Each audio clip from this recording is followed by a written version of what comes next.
So we are back again to study the last condition for congruency of triangles.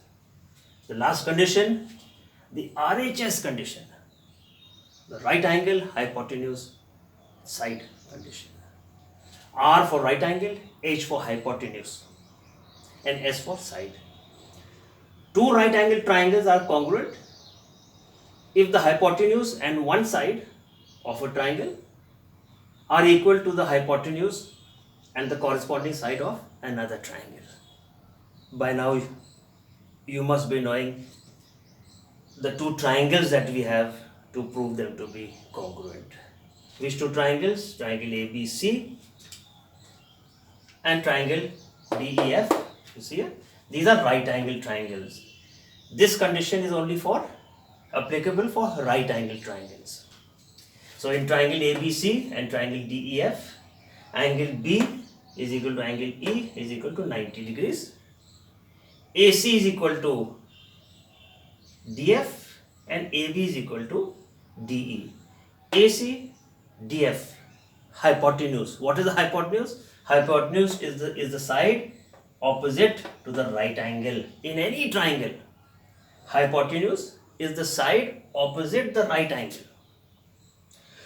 Therefore, triangle ABC is congruent to triangle DEF by which condition? By the RHS condition. Remember, RHS condition can only be applied when one angle is a right angle triangle. Clear? So, 5 conditions we have gone through. First was SSS condition, SAS condition, ASA condition, AAS condition, and the last one RHS condition. With the help of these 5 conditions, you can practically or you can very easily establish any two triangles to be congruent. We are going to try one example.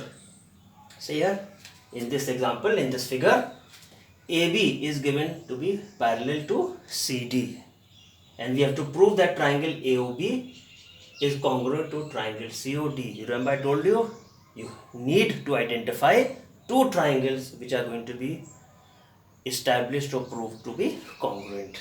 We are lucky here that we are given the two triangles. Which two triangles? AOB and COD. Triangle AOB and triangle COD. So what do? First we write out in triangle AOB and triangle COD. Very, very important. Remember, whichever two triangles you are going to establish or prove to be congruent, first always identify them, list them. Then we'll apply the conditions. Look at the conditions.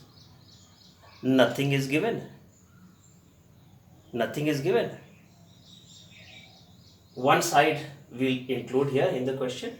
These two sides are given to be equal. Okay, now let's see.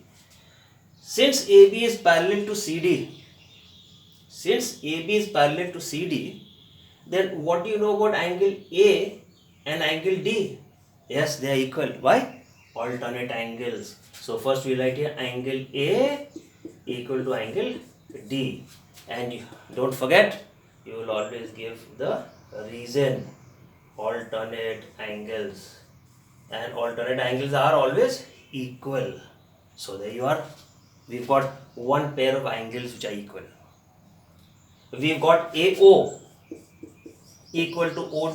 This is given in the question. This is given. AO is equal to OD. So we've got one side. Now we need one more angle. Any other angle? Can you guess? Yes. Angle AOB is equal to angle COD. Very good. Angle AOB is equal to angle COD. But why? Because they are vertically opposite angles. Remember VOA? Vertically opposite angles. Certain abbreviations are allowed when you are writing out your statements. You don't have to write the full form. You can use abbreviations like VOA, vertically opposite angles. Vertically opposite angles are equal. And if you notice here, in triangle AOB and triangle COD, one pair of sides are equal, one pair of angles are equal, second pair of angles are equal, and one pair of sides are equal. Which condition is satisfied? ASA. ASA included side, you remember? Therefore, triangle AOB is congruent to triangle COD by which condition? By ASA condition. So you see how the five conditions, or one of the five conditions, can be used to establish two triangles to be congruent. We'll stop here now. We have considered and gone through all the five conditions along with one example. In the next video, we'll take up two more examples to study more about the method or the use of these conditions, how they can be used to prove triangles to be congruent. Okay?